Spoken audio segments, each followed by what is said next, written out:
अवैध तलवारींसह 2 जण अटकेत। स्थानिक गुन्हे शाखेची धडाकेबाज कारवाई।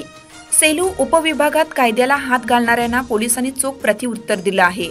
स्थानिक गुन्हे शाखेच्या पथकाने गुप्त माहितीच्या आधारे करसखेडा पुनर्वसन येथे टाकलेल्या छाप्यात 5 अवैध तलवारींसह 2 व्यक्तींना अटक करून समाजकंटकांच्या मुसक्या आवळल्या आहेत। दिनांक 12 ऑक्टोबर 2025 रोजी गस्ती दरम्यान पोलिसांनी गोपनीय बातमीदारामार्फत माहिती मिळाली की काही जण बेकायदेशीररित्या तलवारींचा साठा करून विक्रीसाठी ठेवत आहेत। त्यानुसार स्थानिक गुन्हे शाखेच्या पथकाने तात्काळ कारवाई करत करसखेडा पुनर्वसन परिसरात सापळा रचला आणि 2 संशयितांना ताब्यात घेतलं आणि अटक करण्यात आली। आरोपी हे निलेश गणपत बनगे वय 24 वर्ष राहणार राजवाडी करसखेडा पुनर्वसन सेलू, गणेश कोंडिवा परसे वय 23 वर्ष राहणार शेवडी तालुका मानवत करसखेडा पुनर्वसन सेलू। पोलीस तपासात उघड झालं की हे दोघे स्वतःच्या आर्थिक फायद्यासाठी बेकायदेशीर शस्त्र साठा करून विक्रीचा व्यवसाय सुरू करण्याच्या तयारीत होते।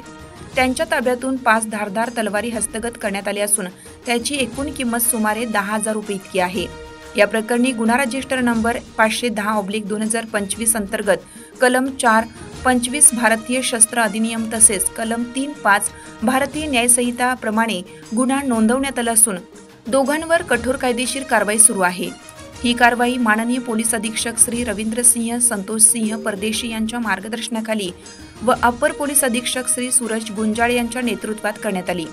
या मोहिमेत पोलीस निरीक्षक विवेकानंद पाटील, सहाय्यक पोलीस निरीक्षक रामेश्वर दोंडगे तसेच पोलीस अंमलदार विलास सातपुते, संजय घुगे, जयश्री आव्हाड, सिद्धेश्वर चाटे, उमेश चव्हाण, मधुकर ढवळे, राम पौळ, नामदेव डुबे, स्थानिक गुन्हे शाखा व गणेश कौटकर सायबर सेल परभणी यांनी मोलाची भूमिका बजावली। स्थानिक गुन्हे शाखेच्या या कारवाईमुळे परिसरातील गुंड प्रवृत्तीच्या व्यक्तींमध्ये एकच खळबळ उडाली असून पोलिसांच्या धडक पथकाचे सर्वत्र कौतुक होत आहे।